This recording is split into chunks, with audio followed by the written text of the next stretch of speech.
La maison aide à gérer la famille. Et pour construire la maison, tu dois avoir un homme stratégique. Tu dois avoir une femme stratégique. Pourquoi la personne est avec toi? Donc je conclue en disant, on ne se marie pas par amour. On se met ensemble par amour. Mais on se marie par vision. Il y a des personnes que tu peux aimer. Mais si la personne ne peut pas t'envoyer quelque part, si la personne n'a pas la vision. Quand je parle de vision, je ne parle pas de provision. Donc je ne parle pas du matériel. Je parle de l'intelligence.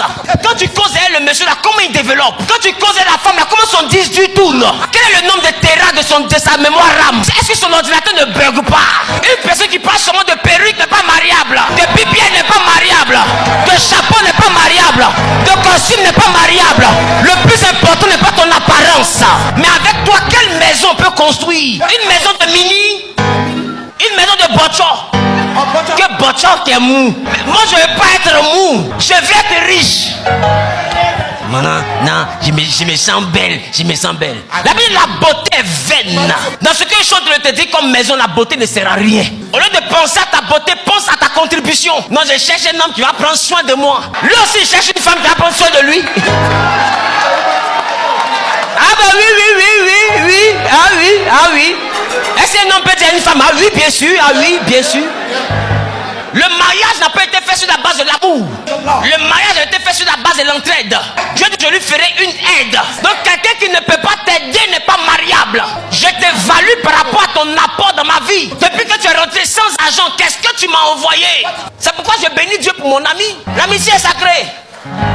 Parce que Dieu me faisait grâce. Dieu m'a donné un nom. Mais il n'est pas bon que l'homme soit seul. Alors qu'est-ce que je faisais? Je portais des costumes strassés, des bling inutiles. Elle me regardait et dit, ça ce n'est pas ta dimension. Voici. Elle m'a pas donné l'argent. Jamais. Mais elle m'a donné des conseils. Ça là, pour ce que tu dois faire là, c'est pas bon. Ça là, c'est pas... Écoutez, quand tu as ma nouvelle version, tu sens pas qu'il y a du lait dedans. Parce qu'il m'a fallu avoir une amie de cette dimension. C'est pas une affaire d'argent, mais je peux évaluer son apport. Non, l'église là c'est bon, mais il faut que ceci, cela. Et c'est mon argent que j'ai pris pour faire, c'est pas son argent. Et quand j'ai fini de faire, ce qu'on a fait là, tu penses que c'est bon? Elle dit oui, mais ça c'est pas encore trop bien. Il faut qu'on fasse ça comme ci, comme ça. Et elle donne des idées. Je sens que je suis pas en train de pastiller un bœuf.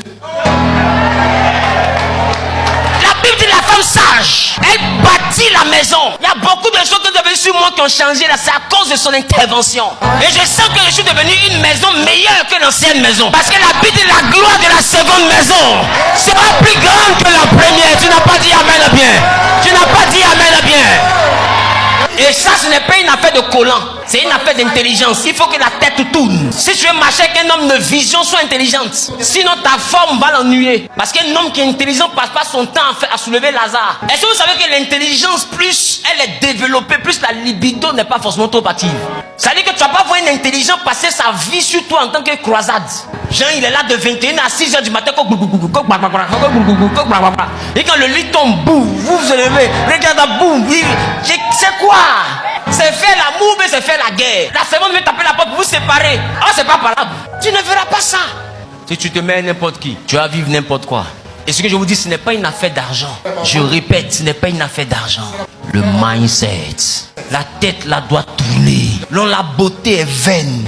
La grâce est trompeuse. Quel est ton apport dans la maison? À quoi ta vision sert dans la construction de la maison? Est-ce que je parle à quelqu'un? Donc quand tu écoutes les gens, il faut les jauger en même temps. Voilà pourquoi on te dit qu'il faut causer avec quelqu'un avant de le marier ou bien de la marier. C'est pas pour lui demander qu'est-ce que tu aimes manger. Vos fausses questions. On vous dit causer. Qu'est-ce que tu aimes faire à tes temps libres? Elle le comme ça. Moi, j'aime nager. Et toi? J'aime manger. Les verbes du premier groupe, ça vous fatigue pas? Nager, manger, sauter, courir. C'est quoi tout ça? Hein? C'est quoi tout ça là? Dis à ton voisin, tu m'arrêtes ça.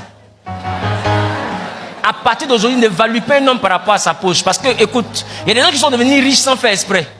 Mais ils ne peuvent pas créer la richesse. Parce que leur tête ne tourne pas suffisamment. Il y a des gens qui sont devenus riches à cause des faveurs d'un système. Mais qui ne peuvent pas conserver cette richesse hors du système. C'est dangereux d'avoir un homme qui ne développe pas mais qui a juste l'argent. Parce qu'avoir l'argent est différent d'être riche. Être riche, c'est être capable de faire l'argent. Quelle est ta contribution? C'est ça la destinée. Et cette contribution, elle ne dépend pas de ton intelligence humaine. C'est quelque chose qu'on appelle le dynamisme que Dieu t'a donné, que tu dois apporter à ton homme ou à ta femme. La destinée est de la vision que Dieu veut atteindre avec toi pour construire la maison.